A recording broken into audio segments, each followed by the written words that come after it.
Assalamualaikum warahmatullahi wabarakatuh. Saudara sekalian, saya sekarang berada di Kuala Namu.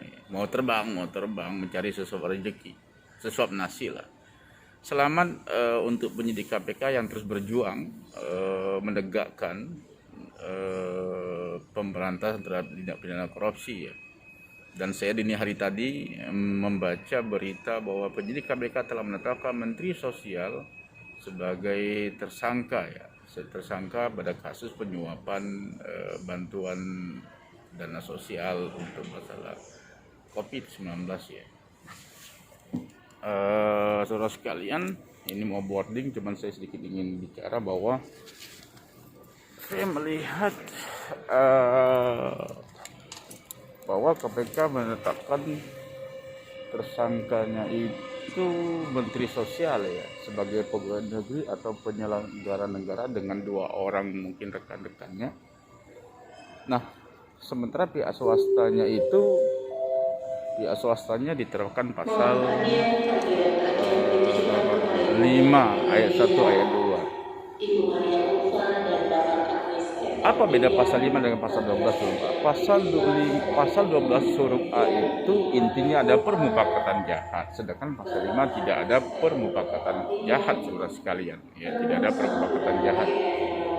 Nah, di mana letaknya penerapannya? Permufakatan jahat itu menandakan ada satu kesepakatan ya, penyuapan itu stick to tango. Oleh karena itu bukan hanya pegawai negeri atau penyelenggara negara saja yang bisa diterapkan pasal 12 huruf A, tetapi pihak swasta juga yang menyuap harus diterapkan pasal 12 huruf A, bukan pasal 5 ayat 1 ayat 2. Kenapa? Walaupun di dalam pasal 12 huruf A tidak disebutkan pemberinya hanya pegawai negeri atau penyelenggara semata, tetapi juga penyuap itu dikenal di situ karena ada kata with locker, kata-kata untuk menggerakkan pegawai negeri atau penyelenggara negara itu untuk melawan kewajibannya atau bertentangan kewajibannya.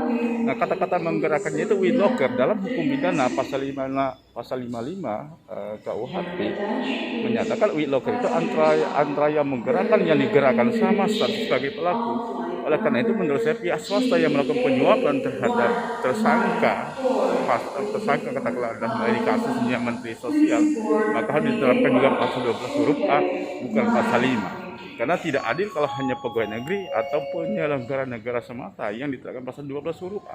Karena ancamannya begitu besar ya, minimal 4 tahun sampai 20 tahun, sedangkan pasal 5 itu minimal 1 tahun, maksimal 4 tahun.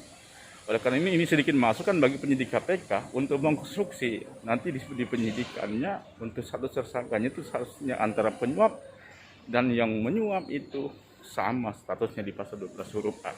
Itulah perbedaan antara pasal 12 huruf A dengan pasal 5 ayat 1 dan ayat 2. Terima kasih saudara sekalian, izin mau terbang dulu karena ini sudah boarding. Jadi nanti kita akan bertemu lagi di channel YouTube saya untuk memperjelas ya. Kita dukung terus pemberantasan tindak pidana korupsi ya, supaya Indonesia bebas dari tindak pidana korupsi. Ya, itulah sebagian dari saya, mudah-mudahan kita semua sehat walafiat. Terima kasih. Assalamualaikum warahmatullahi wabarakatuh.